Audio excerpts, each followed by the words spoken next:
Welcome to the Key to the Conversation podcast, where we don't just have beautiful ideas, we have organized minds, right?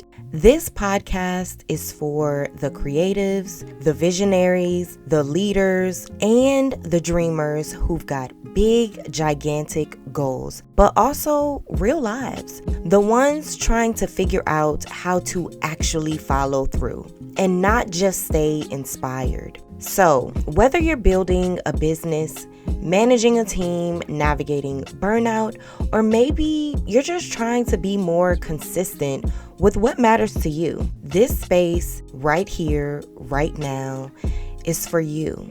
Thank you for listening. I am so glad to have you here. Let's get into today's episode.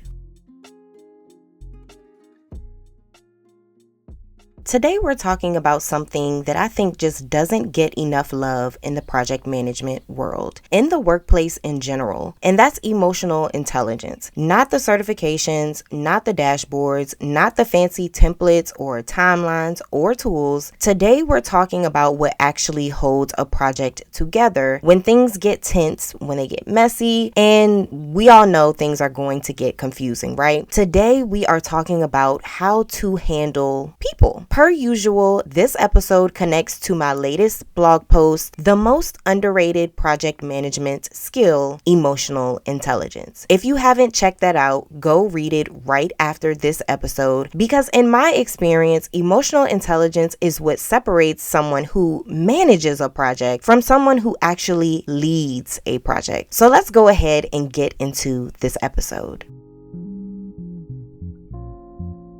So when people think about project delays, they usually blame the tools, the timelines, or maybe even a missed task. But from what I've seen, projects fall apart because of people in general, or specifically because of some unspoken tension between team members, poor communication, or some type of unchecked assumption that no one knew about. I want to talk to y'all about one of my earlier roles as a project manager. So we were working on a specific digital project, and the director, who was like my partner in crime on the project, and then one of the external stakeholders did not get along. Y'all, you could cut through their tension like sliced bread. I'm telling y'all, it was thick whenever we met together. You know when two people get to verbally tussling in a meeting and everyone's camera is off, but you can still picture everyone's faces? It gets to be a little awkward at work. And I mean, you know, for some of us, we grab the popcorn, but when you're the project manager and the keeper of the team, it's frustrating. And at the time, I was fairly new. And while I did hold the project manager title, I didn't initially feel it was my place to step in, you know? But I learned quickly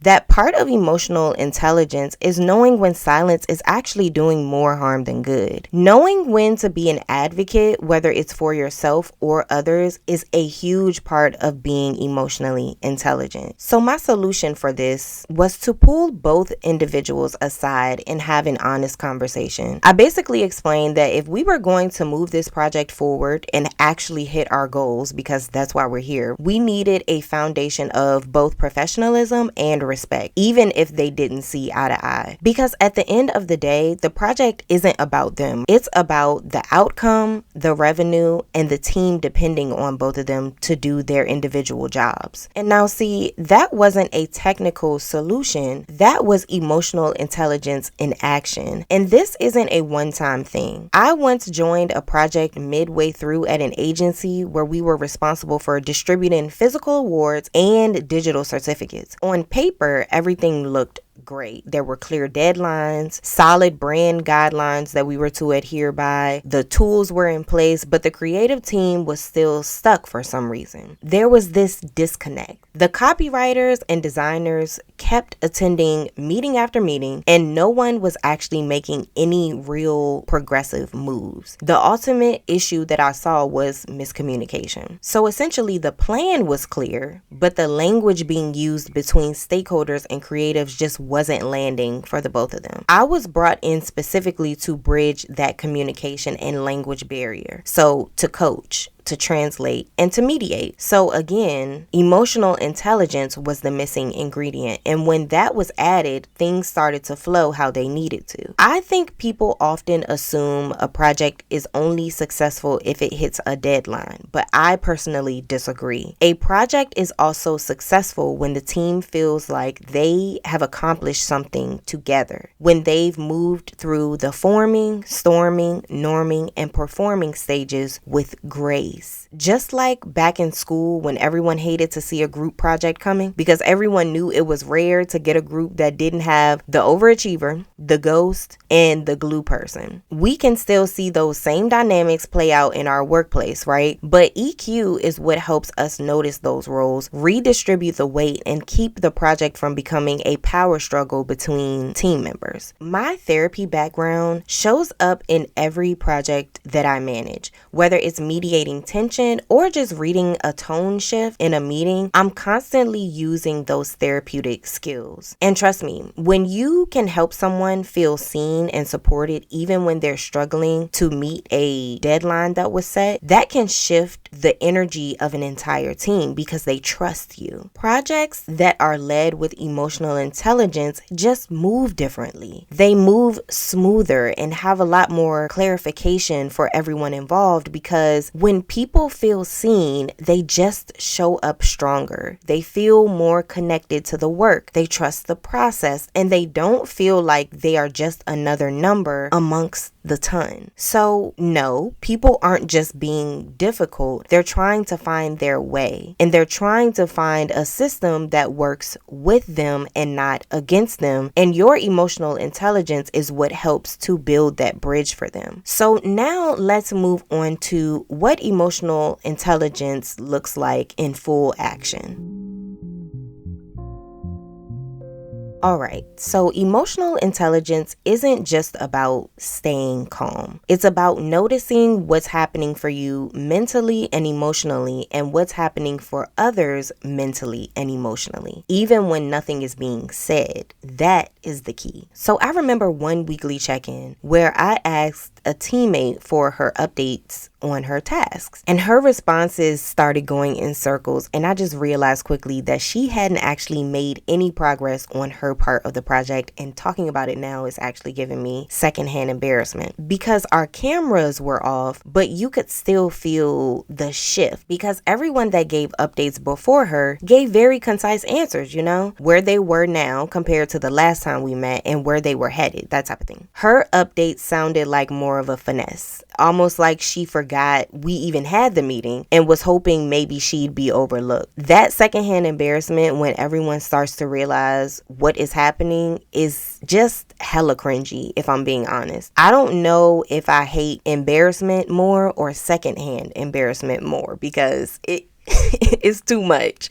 But instead of calling her out, I leaned more into EQ. So I know I've talked about not using this before, but I did use the classic, let's take this offline. I decided to later meet with her one-on-one. And it turns out that she just isn't the kind of person that thrives with just one weekly meeting with the team. She needed a Monday kickoff to make sure she was handling everything for the week and a Friday wrap-up in order to stay accountable and feel supported. So we adjusted. That's what EQ looks like. It's being flexible, not just reactive. It is creating space to uncover what someone actually needs to succeed on your team. Something key to note in that is everyone wasn't involved in that adjustment because everyone on the team just didn't need to know her needs. But you as the project manager do though, because you are the keeper of all parts of the project, including the people. All right, so another time I had to give feedback to someone whose tone toward the team was creating friction. And they weren't necessarily trying to be rude, but their delivery just lacked some empathy. And I basically told them, which I have told a lot of people over the years, that honesty without tact is just cruelty. We ended up talking about how important it is to balance assertiveness with awareness. Feedback is necessary, but the way that we deliver it to our teammates matters because we're not just coworkers. We are co-creators in a shared work environment. And EQ is what keeps that culture from becoming very toxic. And I've also worked with strong personalities who tend to dominate rooms. Y'all, I am a strong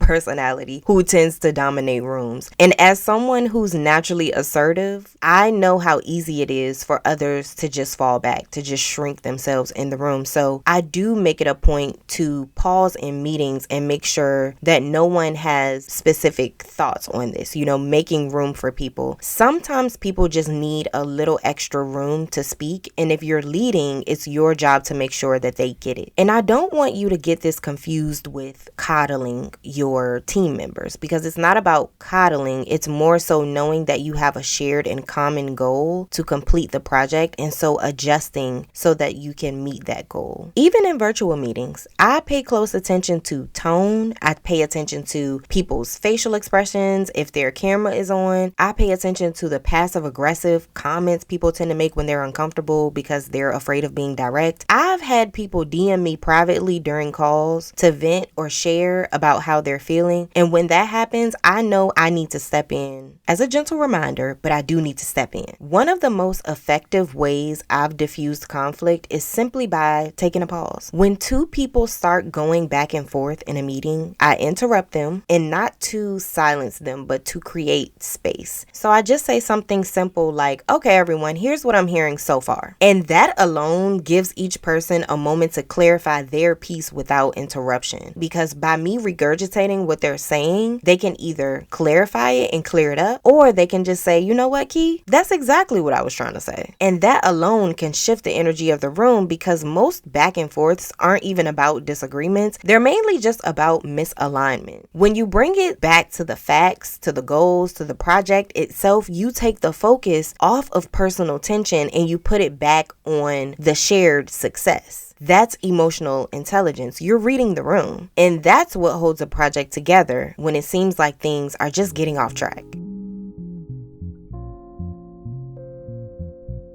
One of the easiest ways to build emotional intelligence into your work as a project manager is to simply start by asking better questions. I don't know why people glitch at work, but when you're outside of work and you don't know something, you ask questions. So when you're inside of work and you don't know something, ask questions. And I know for some people, they feel dumb when they ask questions, but here's the thing. There's going to come a time, a lot of times actually, when you ask someone something that they probably should know and they just don't know it. And you are now the little birdie that put something in their ear that said, oh, wow, I need to know the answer to that. Because more people might actually ask me about that. So y'all start asking questions. That actually makes you look more intelligent because you're inquiring about a lot of things. So when I start a new project, I ask a few key questions of my team, specifically about how they prefer to receive feedback and how they prefer to check in, right? Do you want to do weekly one-on-ones and bi-weekly team meetings, or do you want to just have a team meeting every week? How are we doing this? Checking in on the kind of cadence that helps them to stay on track without them feeling micromanaged. And listen, you as a project manager should be so tuned and tapped in that you notice when someone has checked out. Your project will inevitably be impacted by that. Everyone has a role and everyone plays their role in a certain way because it contributes to your project. Emotional intelligence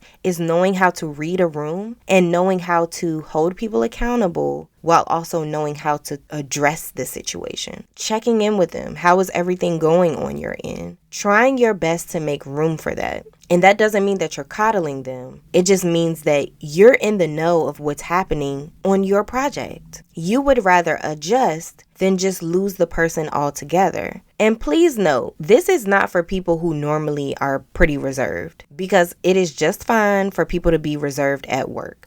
I know people like to say that those types of people are not team players. That is a lie. People are only not team players when they aren't doing the work. So this is your gentle reminder that just because someone is not trying to be your bestie at work, it doesn't mean that they aren't easy to work with, and it also doesn't mean that they're not doing their part. Now, I want to share with y'all one of my favorite phrases to use in a situation like this, right? Someone has checked out, they might need more time, they need more clarification, assistance, all the things. You ask them, what do you need to feel more confident moving forward? And this shifts the energy from just getting things done to, you know what?